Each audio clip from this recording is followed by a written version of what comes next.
from the milkman. Oh, actually, while I was in Basingstoke, I applied to join the Hampshire Police. Right. So we all trooped down to this one of the police stations there, and to take this exam to see if I was capable. And there was your mum sitting there, and this cop was sitting there, and the exam papers there, and where was Stephen? On my lap. Yeah, as a little kid. He's sitting on my lap, and I'm doing this bloody exam.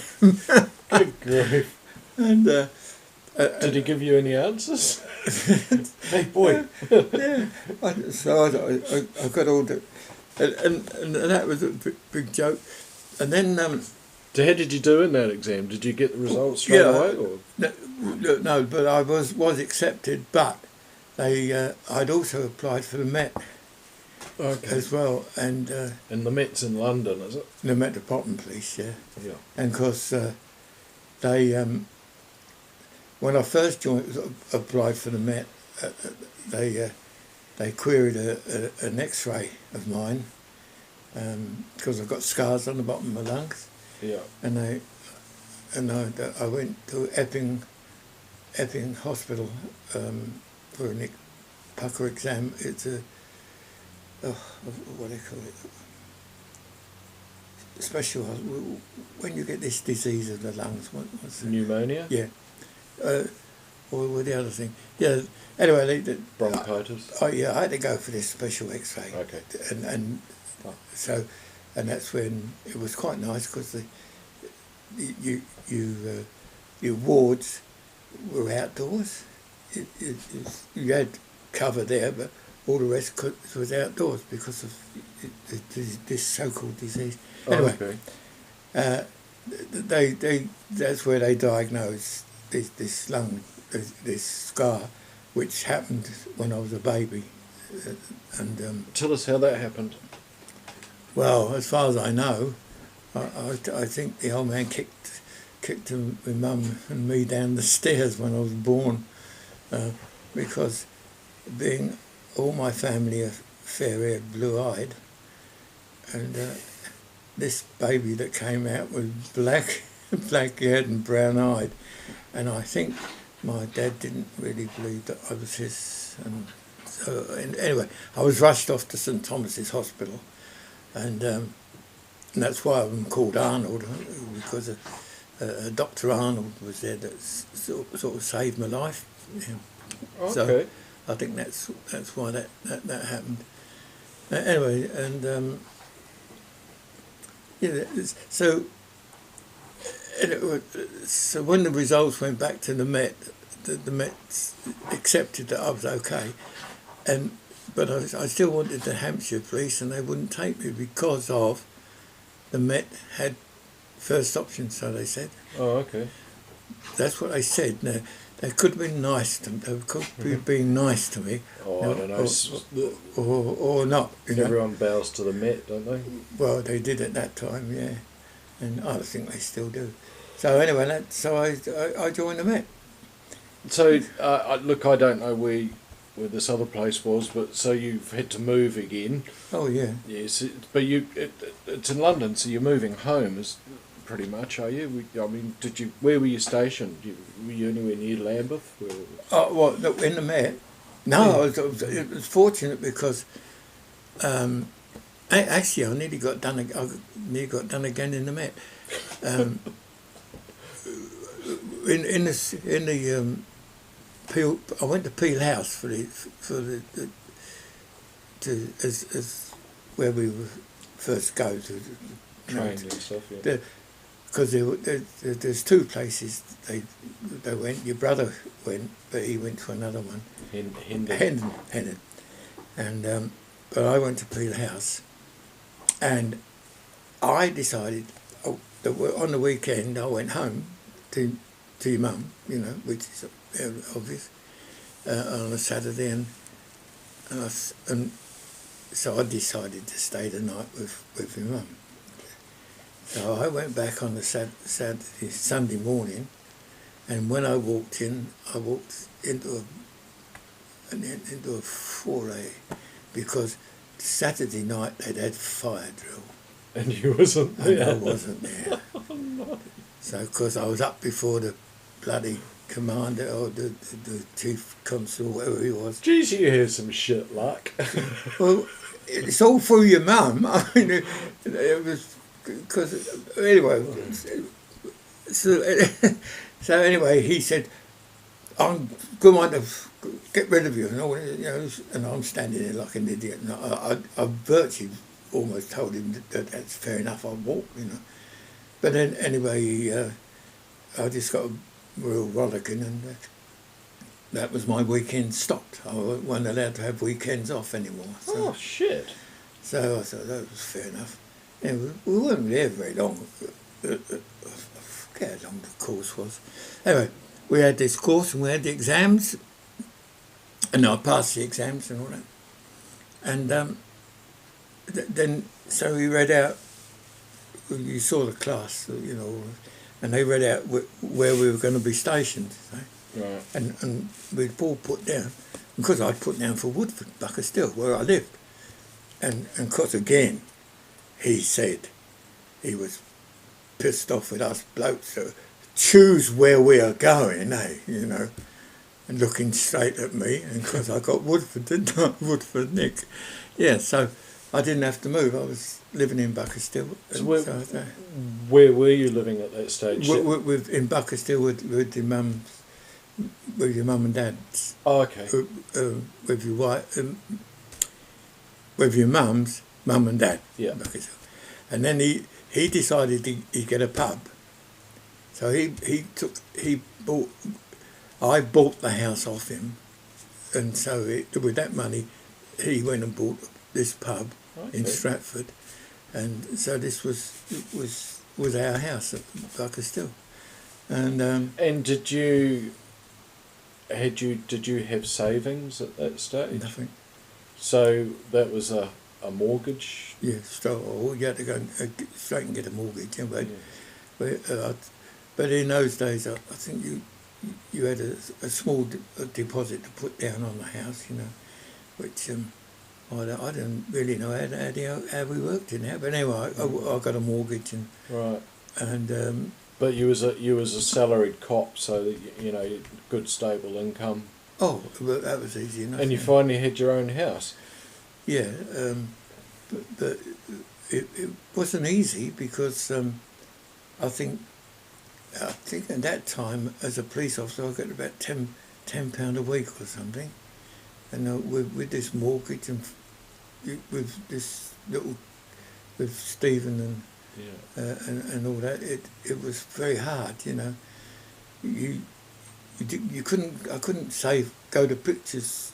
I couldn't take your mum out and go to pictures and all that. She got a job, which helped, but other than that, it was hard graft to live on that wage. What job was that? What did she do? Oh, she worked in a bookshop. Okay. So she's always worked in sort of selling, you know, in bookshops as a sales assistant. She's always done that, and so she worked in this bookshop up at Woodford, and she used to go up, walk up there. And so yeah, So was this just trying to get some details here for me so I can look up later? Was this Rouse Road? Yeah. Right. 78 Rouse Road. 78 Rouse Road. Yeah. Fantastic. I'll look that up when I get home. Okay, so how long was you at Woodford? Why don't you tell me how... I was a police officer for 4 years, right? Right. But as the old man got a pub, and all of a sudden, you know, I got footloose again, and as I say, times were hard and earning money, and it wasn't easy to be a good cop. You know, you might see this shit rubbish on telly, but it wasn't all that easy. And how do you mean? How is it not easy? there was a lot going on that I wasn't prepared to be a party of, and Like corruption, you mean?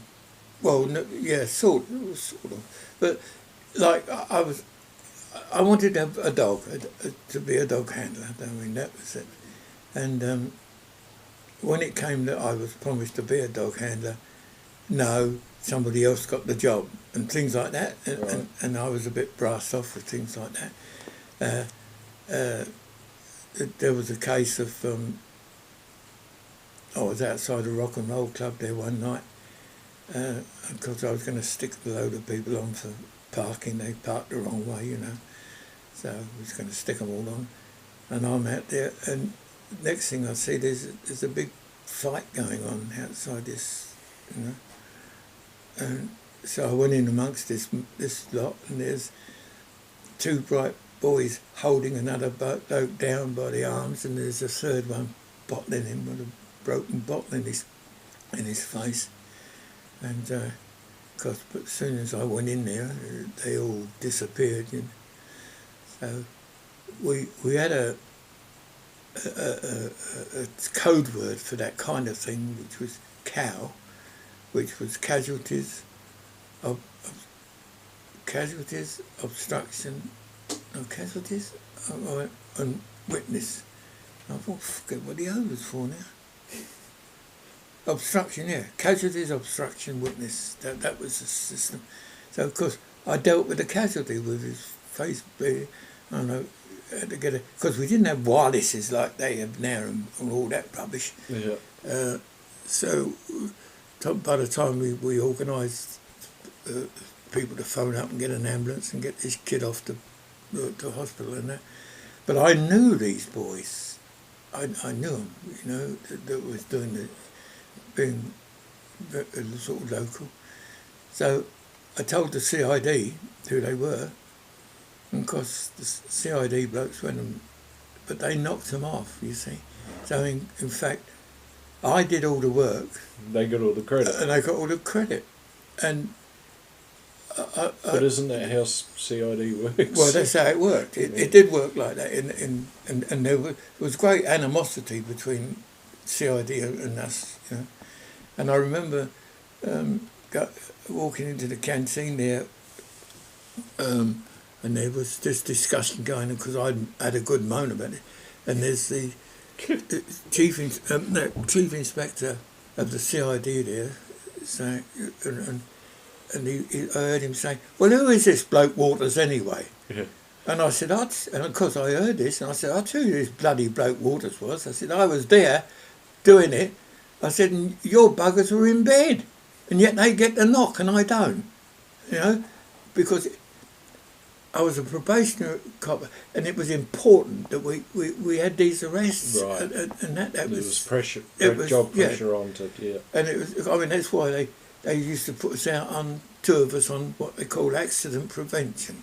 Well, the idea was we went out to get as many summonses as we could, and we had 3 weeks of this, so we used to go out at about 9 o'clock, and so we worked from sort of 9 till 12, but in that time we'd get possibly, 10 to 15 summonses, pedestrian crossings, failing to stop at a halt signs, parking, and what we call process, right? A real miserable cunt, in other words. Picking on people for fucking nothing. Well, yeah, if you look at it that way. So, and then because so you do that for 3 weeks, and then you find that a lot of them would just get dealt with from the office, but a lot of them would go to court.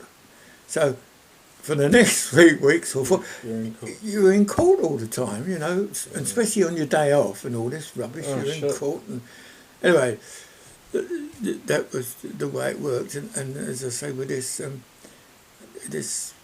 when I let, because I do let rip, as you know, from time to time, I don't take these officers and all that. To me, they're all the same. I'm not down crying, but I don't think they're any better than me, and I just won't have nonsense from them.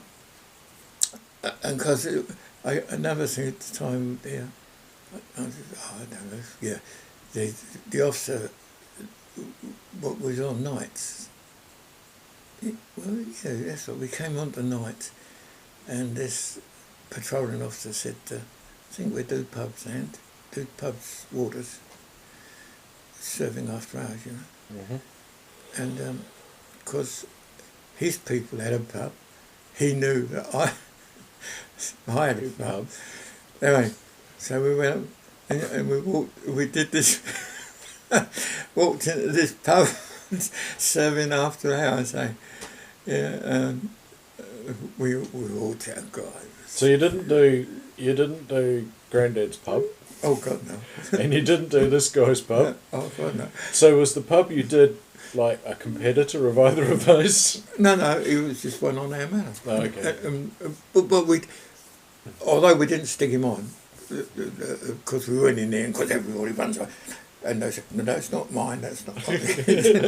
and anyway, we just thought it was a good laugh, and we came out, and then I remember that this patrolling officer said to me, he said, I was serving after at this people's pub. He was serving after hours, yeah, and because I knew the old man used to do what they call after. But then, when I had a pub, it was easy because I used to serve after hours, but I used to phone them up and say, I've got a private party, right? Oh. And so I was entitled to, as far as I'm concerned, to have a private party. But what I used to do is to remove the till. I used to take the till drawer out and put it in the other room, so there was no sign of monies being passed. Yeah. And I'd have this private party. Okay, so how did you work it? How did you get paid? Oh well, we still got paid, yeah. Come on. I might need this trick up my sleeve one day. Well, I don't.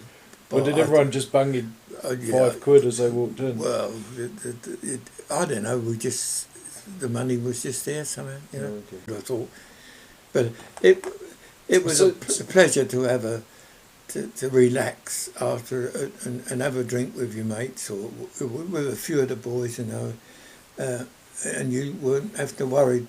One of them go behind the bar and. You wouldn't care. It was just and actually I've done that in one occasion in the saloon bar. We was having this drink, and in the public bar was a local police officer having a drink. Yeah, Oh, okay. But that was later on when I had pubs. So back to the police and back to this bottling incident. You was on your own. Is that something you did typically, like go into a fucking full-on fight where someone was getting bottled in the face, a mob, and you go in on your own? That doesn't seem sensible to me. Well, look, Marwood, a bloke called by the name of Marwood, he killed a police officer, Summers, PC Summers, up in, I think, C Division. And under a very similar incident, Summers went in to these job of fighting, and Marwood killed him. They hung Marwood, by the way. They got him and hung him. But we all sat down and said, right, in future, we don't go into this, not on our own, and that's it. But bearing in mind, all we had was a whistle. Not a harness, just a whistle. Yeah. But it's no good blowing it, because if you blew it, the next copper normally, in Woodford, was 2 or 3 miles down the road. You wouldn't hear And it anyway. you wouldn't hear it anyway. See?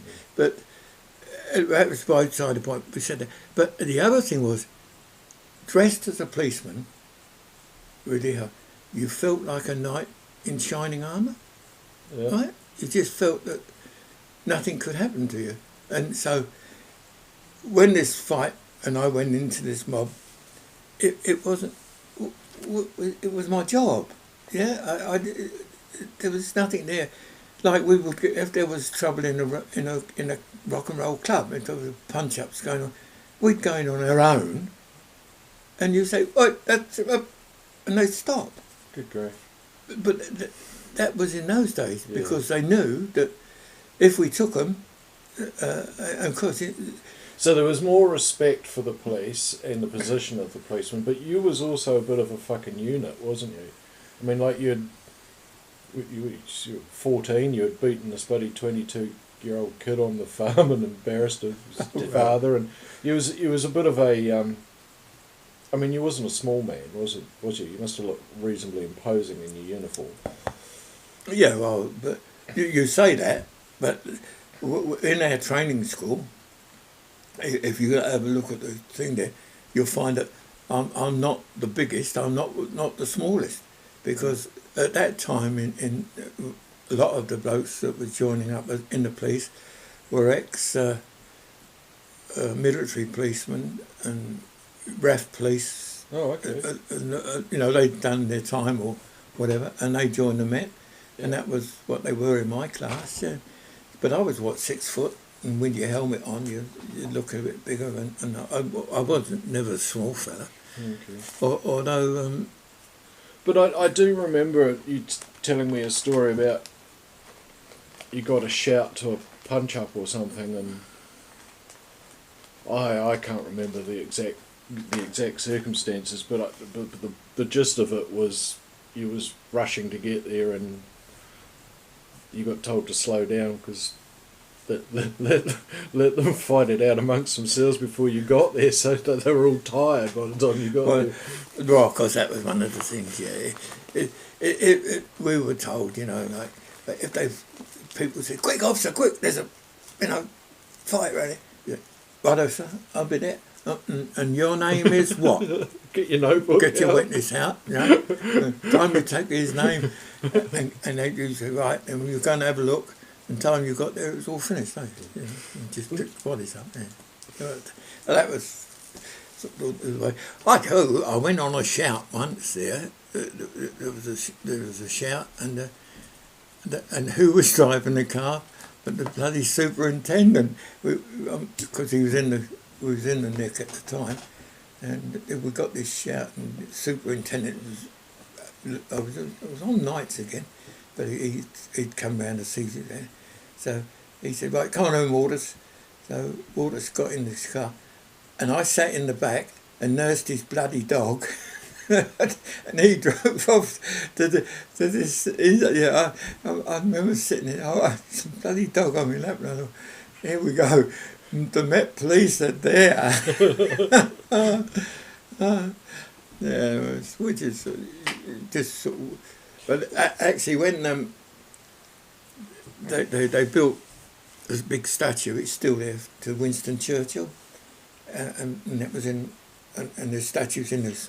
In a big green, you know, a couple of big main roads and this big green, I forget what it's called. Anyway, the statue's there. And so we come on to nights, and what do I get? Guard the statue. And I had 3 weeks of bloody nights Guarding a fucking statue. guarding this statue, because they didn't want the yobs to, you know, because Take it. it was Winston Churchill. Yeah, 3 weeks of bloody nights I had on that. And I remember... That must have been boring as hell. Would you Oh. just stand in front of it? No, I was sat in a seat. There was a seat. I remember seeing, I don't want this to go on here. No, I'm not going to put this on. Spit it out. No, if you're going to... I don't mind, but you're going to put it on the bloody airwaves and everybody's going to know. And it's really not for them. Well, let's say, I'll cut it out. No, you won't cut it out. I Yeah, know I you will. won't. God, you don't trust me, do you? No. Oh, well, that's fair enough. You do know me. And so anyway, as I say, I'd go, and then we come on to days, you know, because what we used to do is 6 weeks of days. What did you do to them? 3 weeks, we used to do 6 weeks of days, early and late, and 3 weeks of nights, okay? Yeah. So when I did the 3 weeks of nights guarding this bloody statue, and we come on to days, and what they give me? The bloody statue. Oh no! Yeah. Days study. I'm saying. 6 weeks of doing. So I had to go. I had to do a bloody statue. And So what did you do to the statue then? nothing. You just stood there and said, Well, you're hiding something, and clearly it was. I'll tell you when that's not. When that thing's not showing. We went one night. We got there was a police dance on, and we were on nights, and there was one of the coppers down there causing a bit of an uproar, and so we went down and we picked him up, and he was a sergeant, but he was an ex. He was a bit of a nut. I'll tell you why in a minute. And anyway, we picked him up and took him back to the Nick and put him in the cells for the night. But we let him out early. We let him out before the morning watch came on, because you guard one, you look after one's own. So anyway, so we got him in the Nick and in the cells, and so he was pretty well sobered up by the time, and we chucked him out before the watch came on.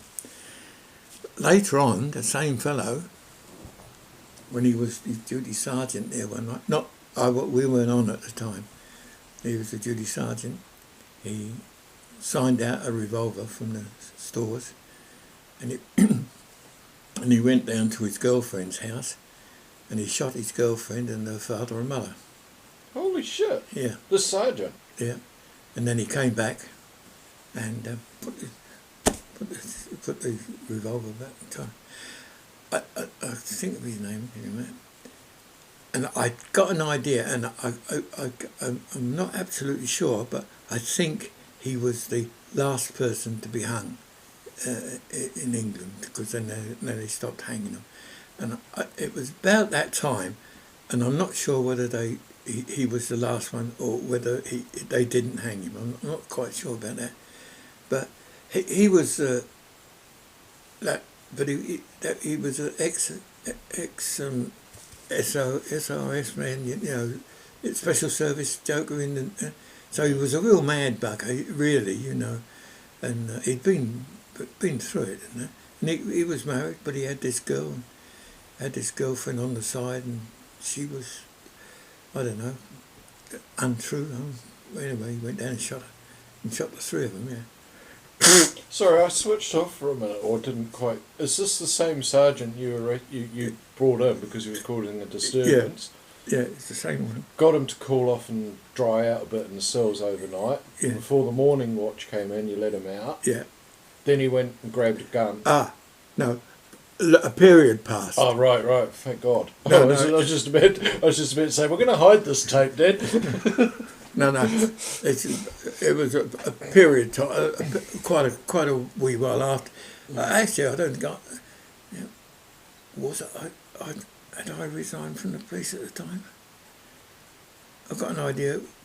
I don't think I was in the police at the time when he did that. Bloody hell, it must have been a bit of a shock to know someone who went off the deep end like that, though. Oh, it was not really. You see, another time, there's some couple of jobs from Stratford, I think they were. They'd got the mayor of Stratford and made him open a safe or something. Anyway, they drove out to our place because we was in Epping Forest, you know, there's big forest lands there.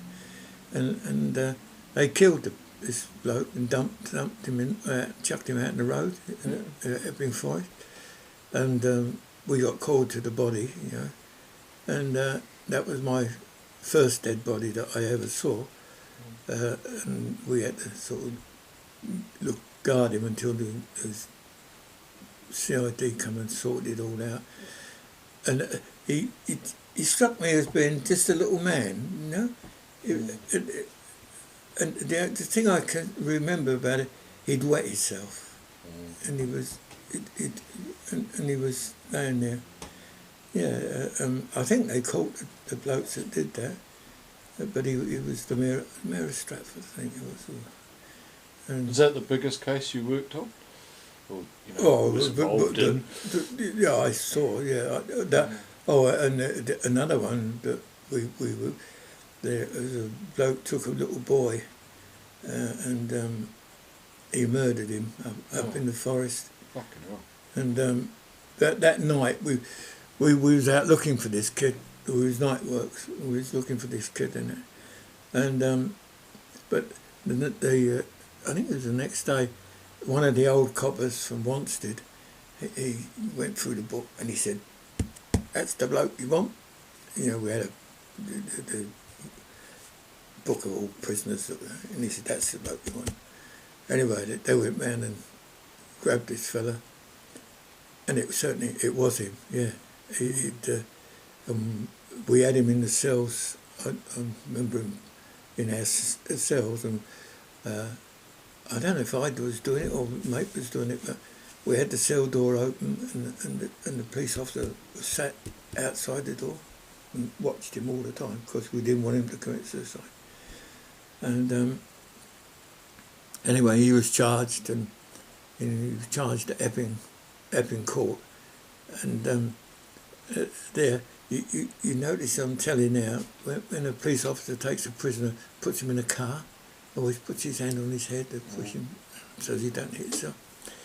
Well, this particular time, as they came out of court with the court sergeant, who was an old copper, well, the sergeant got in the car first and pulled him in. So, because as he was handcuffed, as he went in, he accidentally hit his head on the car. Yeah, it was quite an accident. I mean, it was all on telly. Everybody could see it. It was sheer accidental, wasn't it? Yeah, right. He was a bastard. Yeah, but yeah. So was there any roughing up in the cells? No. None of that shit went on, did it? No. You didn't see it? No. Well, as far as I know, nothing like that ever went on. You didn't. Well, no, you just didn't do it. It didn't happen. You know, it just didn't happen. I got a commendation there for the one night we was out in the car. I was doing the operator, wireless operator, and we're cruising around. We saw these two yobs, and it was 3 or 4 o'clock in the morning. So, we did always stop them. You always stop people like that, and so we stopped them and searched them, and they had a drill or something in a bag, and there was some other stuff there, and I think there's some razors, electric razors there, and anyway, we knocked them off and took them in, and the next day, yes, a shop had been done, and the wood shavings that was in the bag was from this where they drilled this lock. So anyway, of course, although we knocked them off and took them in, no, CID. You've got to get over that, Dad. You've got to let it go. Well, that's it. But the thing was, I got a commendation from, and you'll see it in there. I've still got it. A commendation for arresting these two fellows, for stopping and arresting them under Metropolitan Police Act, because we were allowed to stop, search and detain any person whom we reasonably suspect of having committed an offence, and that was the power of the Metropolitan Police Act, and that's what we arrested them. So I got this commendation for that. Yeah, so I got that. Not that it did any good, but I don't know. It was nice. The thing. You talking about guarding things. You was at the Queen's coronation as well, wasn't you? No, some bloody weird one. I was at the marriage of Princess Margaret. Oh, okay. To Lord Snowdon, and I actually saw them from the door, because we were there to park the Royals' cars and all that rubbish. Right. And a lot of the people, so I actually saw them, right? And a lot of the toffs that were invited, were in another we're in another room. Yeah. So you weren't there. Yeah. So I always thought there was one up, I don't know.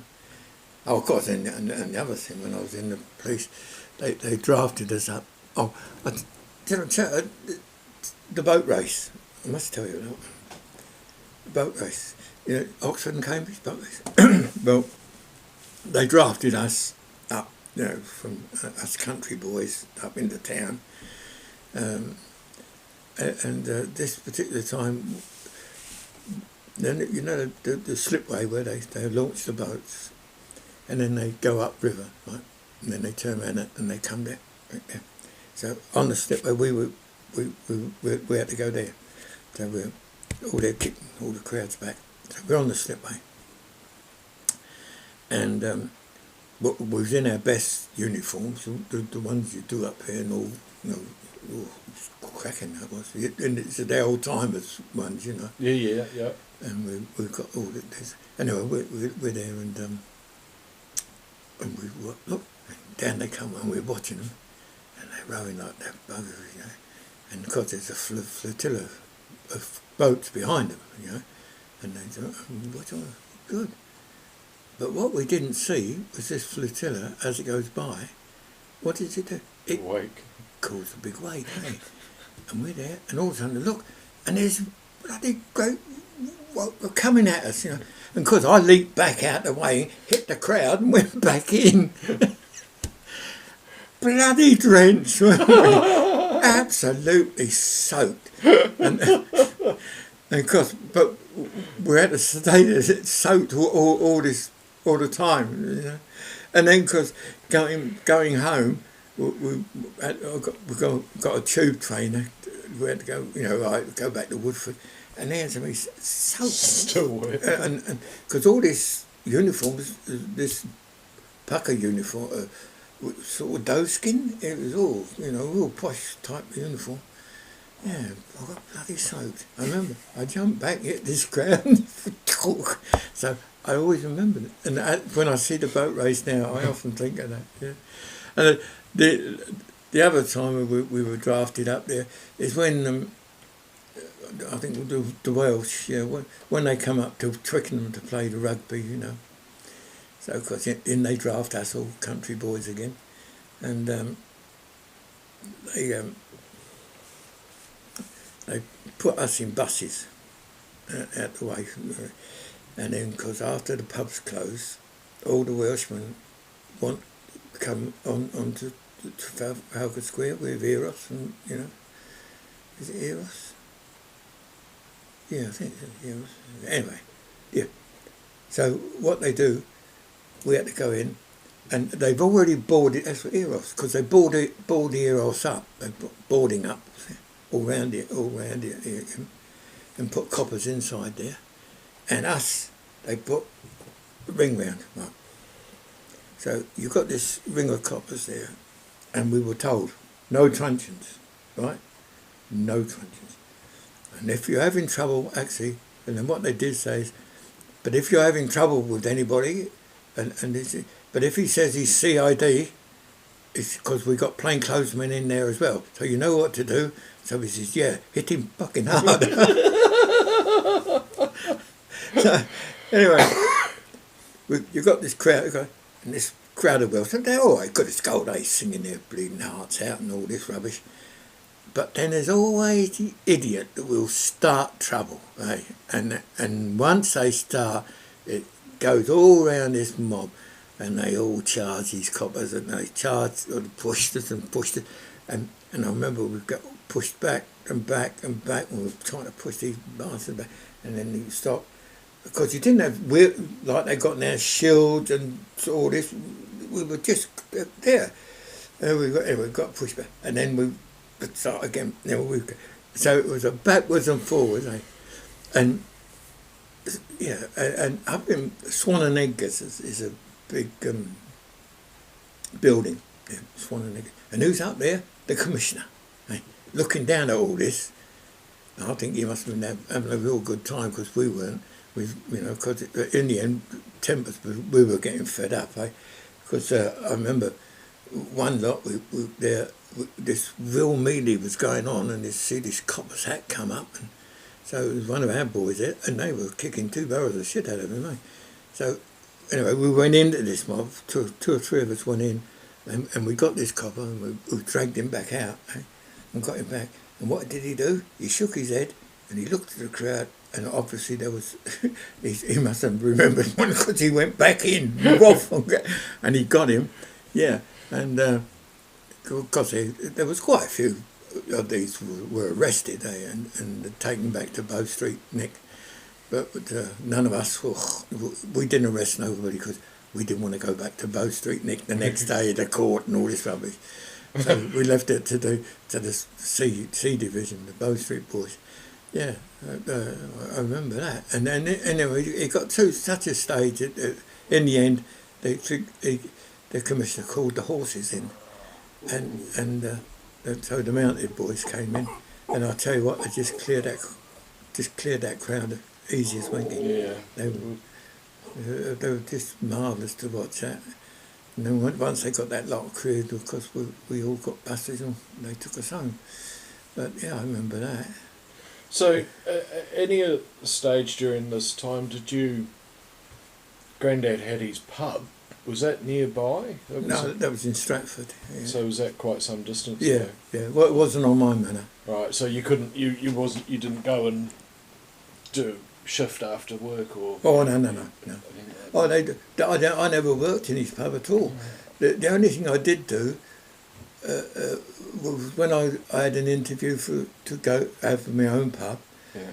What I did do, I went to his pub, and I went down in the cellar and I went on a barrel. So if they asked me, have I ever tapped a barrel, I could say yes.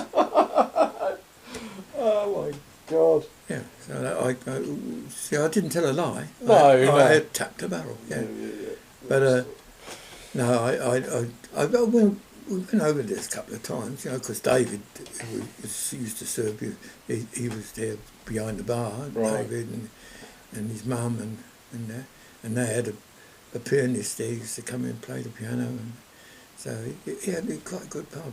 Yeah. Yeah. Do you remember the name of it? It was on the corner, I know. It looks... I'll think of it. I might... It'll come to me, I expect, later on. Okay.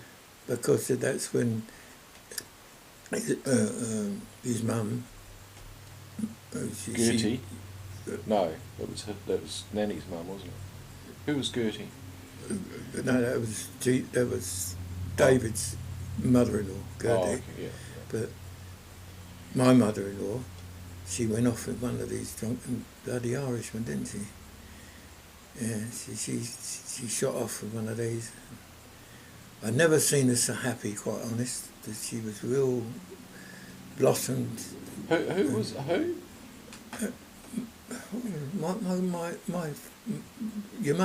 Your grandmother. Yeah. And she was here. She died here. Yeah.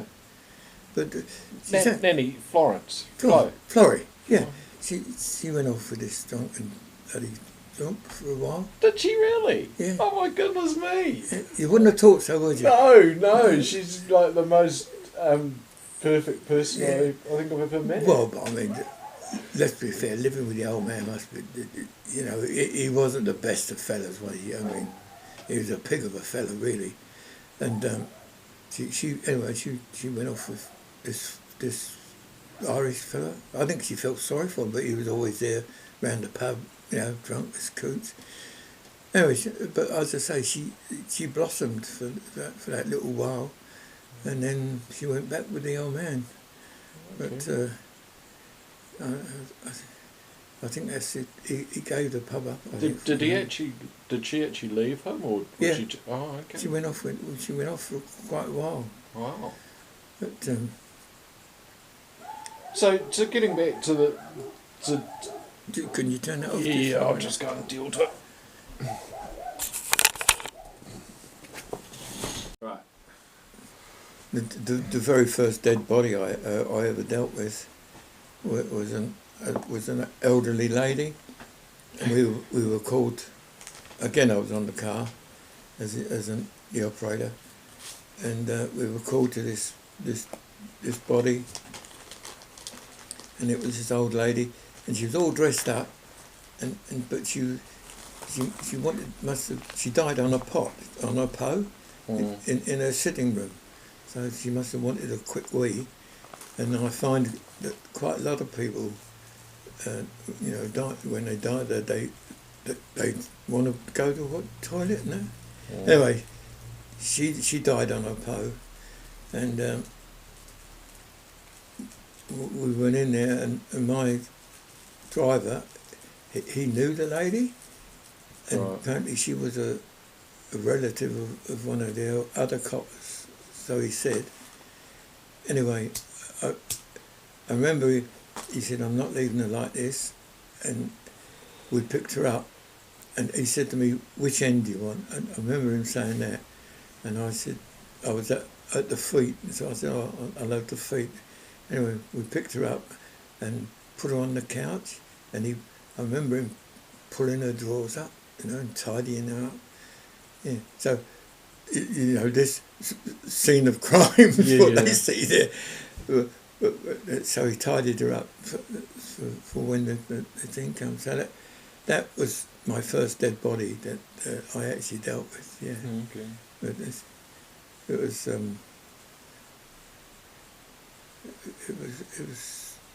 something to behold, actually. So what brought you to leave the police, and why did you leave the police? Well, because the old man had a pub, and I could have, and I could sell my house and get a few bob, and I just fancied that I'd want a pub. Okay. And at the time, as I'm telling you, we had a job to make ends meet, financially. But the joke was, just after I left the police, they all got a bloody great big rise. Oh, shit. You are the most unlucky man in the world. You sign on to the Navy and they don't they change your pension. Yeah, I tell you, it was one of and they got a big rise. It wasn't just I think they got about 100% rise off, quite a big rise.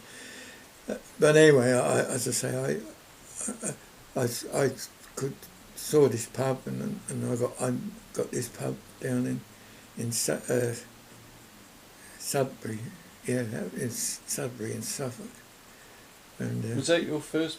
No, that wasn't your first pub. No, it wasn't Sudbury. Where was it? You went to Folkestone, didn't you? No, that was the second one. Where the hell was it? It was the Park Hotel, would you believe?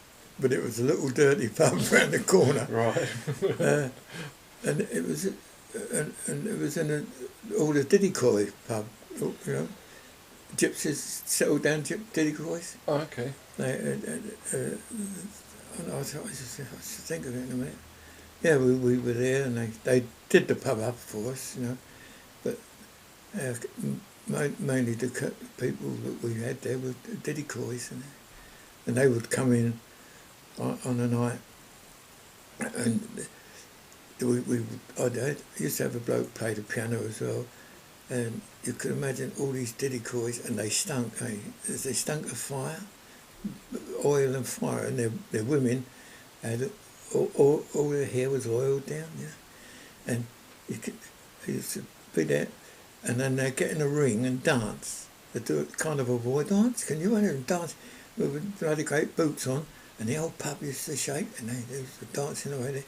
Yeah, but the beauty was, if there was any of them stepped out of line, I knew the boss man, the king, and he and I got on well, and I would say to him, sorted, and he sorted it out for me. Okay. And your mum and I were godparents to one of his kids. Yeah. So we got on quite well with the Dillicoys. Yeah. And I remember one night after the pub had closed, got all the Dillicoys out, and it was all outside the pub there. And I went out with the dog, take my dog out for a quick walk, and I saw them all there. And I said, "What are you blokes? They're waiting for this taxi." And they said, "This taxi came up," and because when he saw what crowd was, the taxi wouldn't stop and went off. So one bloke went home and got the horse and cart or something. Yeah, and they said, it wouldn't take us. I said, well, do you blame him?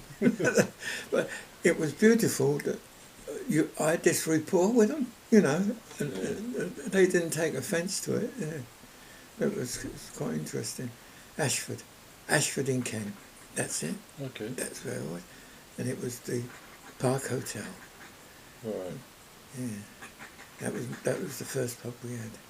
All right. Well, we'll talk more about the pubs next time. That was a good wee session. If you think of any more about the place, I think we've covered all the main bits, haven't we? Yeah, both, yeah. The only other thing with the police which really upset me was that I arrested a sailor for drunk and incapable, and he was on his D-mob or something. And that's why he got drunk.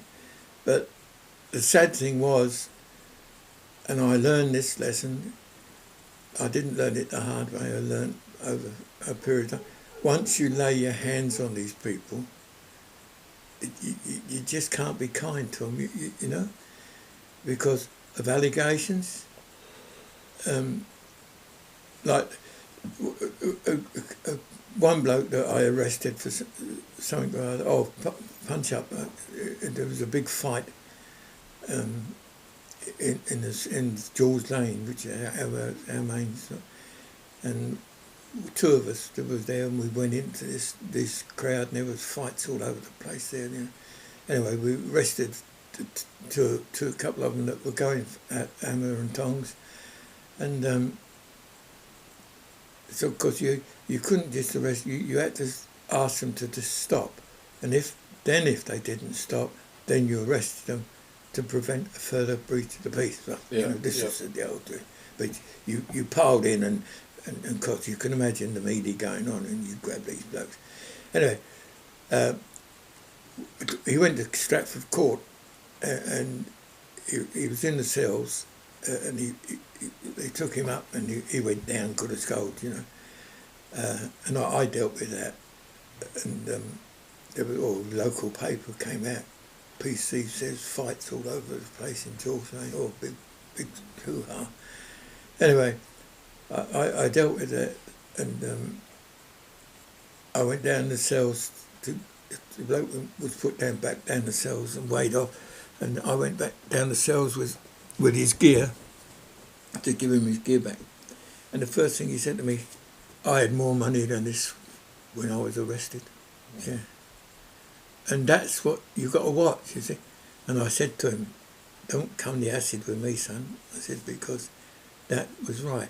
I said, but I'll tell you what, if I ever see you out again, I said, beware, because I'll do you for sus. You make these allegations. And anyway, the sad thing was that it was right. That's why, with this sailor, going back to this sailor, once I got hold of him, I had to go through with it, I had to take him, and I took him. Just sort of while we're winding this up, I just want to make the point clear. You was a low-paid bobby, struggling to pay a mortgage, support a wife, and Stephen, and never once, while you was a policeman, you was ever tempted to, steal a couple of bob or shake someone down for a couple of bob, or if you found some money, not turn it in, or... God, no, you don't do things like that. Because, well, one is that's not my way. That's not me.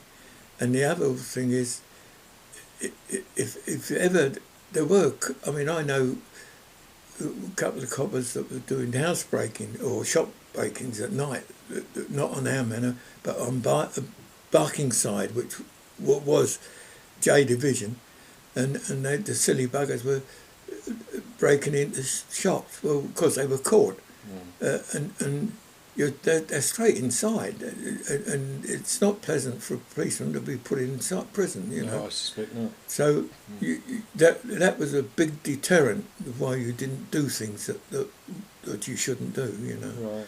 So not that I was a choir boy or anything silly like that, but it didn't come my way. But must tell you this. I remember we were. When you were a wireless operator on the cars, what would happen is that they would drop you back. They would pick up the new wireless operator and drop you back home, right? And I remember I was coming down Rice Road, and there was Stephen and his girlfriend, because he was his little girlfriend. They were there, so we stopped and we picked them up, and so give them a ride down to home, and apparently, Stephen is now I don't know about this, but your mum tells me she took him out somewhere, and his little girl, I think they were in the tube train, and he said to her, "It's not as good as my dad's police car, Abe's." Yeah, I don't suppose he remembers that, but yeah, it's not as good as my dad's police car, is it? Yeah, I thought I didn't tell you that. Well, he must have been suitably impressed because he went on to be a policeman, didn't he? So. Well, he joined us. He joined the mob, didn't he? I mean, All right, then, Dad. oh, Ned, just one more thing. Go on. When I was in Peel House, under training in Peel House, we played. We used to go ashore at night, and we used to go down in Soho and go down and we used to go to the Oval cricket field, and we used to practice cricket there. Where your dad was banned, yeah. Well, yeah. So, yeah, I told you about it. You know. Yeah, well, but we used to go for cricket practice, this little mob of us. And then after that, we used to go up into Soho and go down these into the dives. To see all these. Well, they weren't rock and roll then. There was skiffle. Oh, okay. All the skiffle boys. Bonnie Donegan. Yeah, and you can imagine you go down. You used to go down these stairs into these dives with all these jobs and that. You can imagine 6 or 7 coppers, and I was the smallest, with short hair coming down. You can imagine what we looked like. Anyway, we used to have a good time. And there's an annual cricket match between Peel House and what was it? Hendon. So Hendon had always won. They always beat Hill House. Anyway, this particular match, we went to Hendon to play this cricket match. I opened the bat in with one of the dads, and I remember we weren't doing well. We were doing all right, and but the coach said it's time to open up now. You know, I think we went back for tea or something, but I can remember him saying, "Time you opened up." Well, because that was silly. Because once you start, but so the bloke that followed me, and I could show him you there. He went, and he was a big tall fellow, and he was an ex-RAF policeman. He went here, smack, smack, smack, and he smacked the ball all over the place. And Peel House beat Hendon. And that was the first time they ever played. And I was there. I opened that cricket match. Yeah. Far out. Yeah. So that was a little bit of history. Well, I hope there's a bloody suitable. I wonder if there is. I got no idea. Board somewhere. But Peel House. That's when we beat Hendon at cricket, and it was. It was Be really good to Good. find the scorebook from that match, wouldn't it? wouldn't it? Oh yeah, I don't. I didn't get very many. Because I was doing all right until they tell me to start opening up, and then of course I wasn't couldn't very do good. that. Wasn't very good at hitting these slow balls. They didn't call you Stonewall Waters for nothing. No, well, there you are. That's the way I used to play. You know that. But yeah, but I thought you'd enjoy that. Yeah, it was good. All right then. So that's all you're going to get out.